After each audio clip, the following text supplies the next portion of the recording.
A poco de conmemorarse el Bicentenario Patrio, tuvo lugar un acontecimiento de gran importancia para el futuro del Perú: la promulgación de la nueva ley universitaria, el 9 de julio de 2014. No obstante, lograrlo no fue nada fácil, debido a intereses creados tanto en las universidades públicas como en las privadas. Si bien existe la creencia generalizada de que la universidad tiene por exclusiva finalidad la formación de profesionales, el concepto amplio de la universidad es el de la investigación y desarrollo de tecnologías que ayuden al progreso y avance del país. Por ejemplo, los departamentos de investigación de las mejores universidades del mundo vienen contribuyendo desde inicios de la pandemia con los gobiernos de sus países, a fin de encontrar una solución para este problema que afecta al mundo entero. El Perú llegó a contar con 143 universidades. No obstante, eran pocas las que contaban con una óptima calidad académica y, por tanto, capaces de producir profesionales de alto nivel, con capacidad de llevar a cabo investigaciones de rigor científico. Cantidad y calidad no han ido de la mano en la universidad peruana. En 1960 existían 9 universidades. 30 años más tarde, el número aumentó a 47. ¿Surgió acaso interés por hacer del Perú un país de primer orden a la par de dotarlo de profesionales competentes? No precisamente. Durante los años 70, los partidos políticos vieron en la creación de nuevas universidades una forma de acrecentar su poder e influencia, sacando provecho de la partidarización de las representaciones estudiantiles y los gremios administrativos. La Constitución del año 1979 estableció un principio importante en uno de sus artículos, el de la incompatibilidad entre educación privada y lucro. Este principio sería dejado de lado en la Constitución del año 1993, promulgada por el gobierno de Fujimori. Poco después, en 1996, el Decreto Legislativo 882 exoneró de todo impuesto a las universidades privadas, instaurando el concepto de lucro en la educación. Se produjo así un hecho insólito.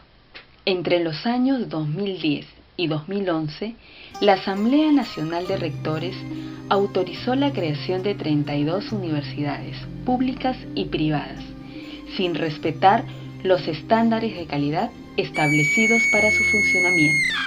A inicios de la segunda década del siglo XXI existían 143 universidades, habiéndose presentado proyectos para crearse otro medio centenar, que quedaron sin efecto gracias a la ley de moratoria presentada por el general Daniel Mora Ceballos, la cual impedía la creación de más universidades. Perú alcanzó a tener la mayor cantidad de universidades per cápita en Sudamérica. Solo en 18 meses se crearon 32 universidades, 19 en el 2010 y 13 en el 2011, llegando a darse la aparición de una universidad por semana, registrándose la mayor cantidad durante los últimos 6 meses del gobierno de Alan García.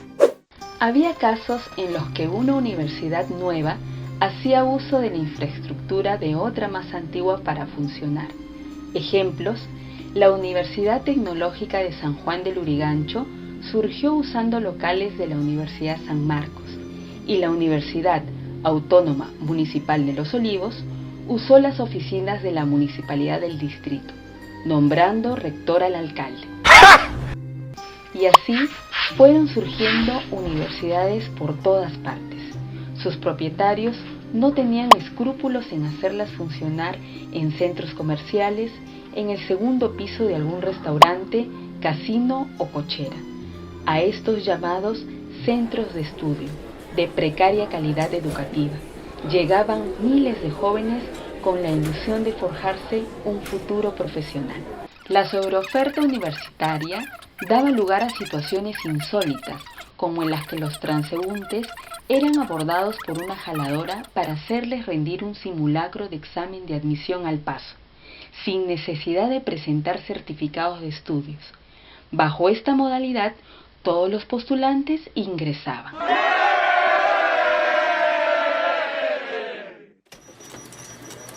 Así, la mayor parte de las casas de estudio universitario en el Perú no eran emporios de aprendizaje y formación profesional, sino fábricas de títulos al por mayor, lanzando al mercado miles de profesionales mediocres, sin la debida preparación para desempeñarse con éxito en el mercado laboral.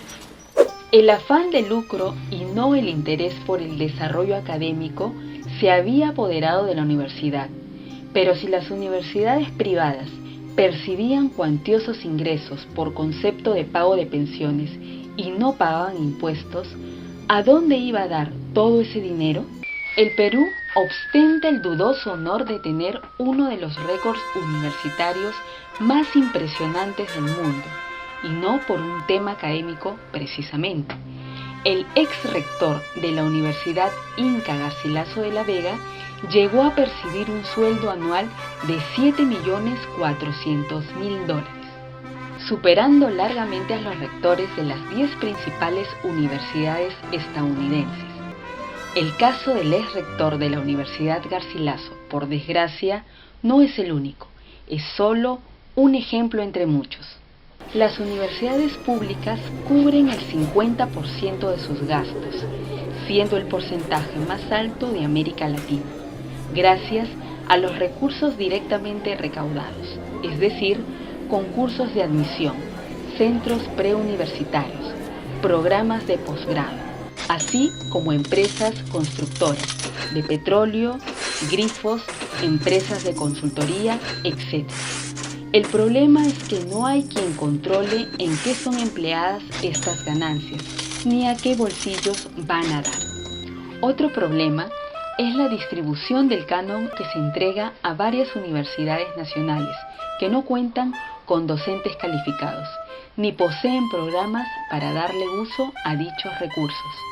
Frente a lo descrito, no extraña que entre las universidades peruanas, pese a su gran número, no haya muchas que ocupen lugares de vanguardia en el ámbito mundial y regional.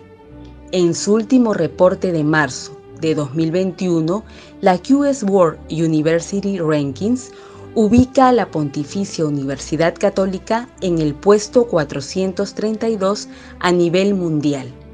La universidad peruana, que le sigue, ocupa un lugar en el ranking de las 800 mejores en el orbe. Fueron necesarios 3 periodos consecutivos al frente de la Comisión de Educación para que el general Daniel Mora Ceballos lograra la aprobación de la ley universitaria, combatiendo contra los intereses de los dueños de las universidades privadas, quienes habían llegado al Congreso con el expreso fin de defender sus intereses. La SUNEDU ha negado la licencia a 50 universidades privadas y 2 públicas, echando a perder el negocio de quienes durante años lucraron con la educación y en otros casos obligándolas a cumplir con las condiciones básicas de calidad. Asimismo, desde la dación de la ley universitaria se ha mejorado grandemente la infraestructura de las universidades licenciadas, que ahora cuentan con laboratorios, bibliotecas, sistemas de información, aumentando las investigaciones en las universidades e incrementándose en casi un 170% las publicaciones en revistas científicas indizadas. El afán de lucro de los dueños de muchas universidades no ha disminuido. Ellos conspiran contra la nueva ley universitaria y la SUNEDU. Por eso, este 11 de abril no votes por los dueños de las universidades vanas, ni por quienes defienden sus intereses, que solo quieren lucrar con la educación a costa del atraso de nuestro país. Vota bien informado, vota por el Perú.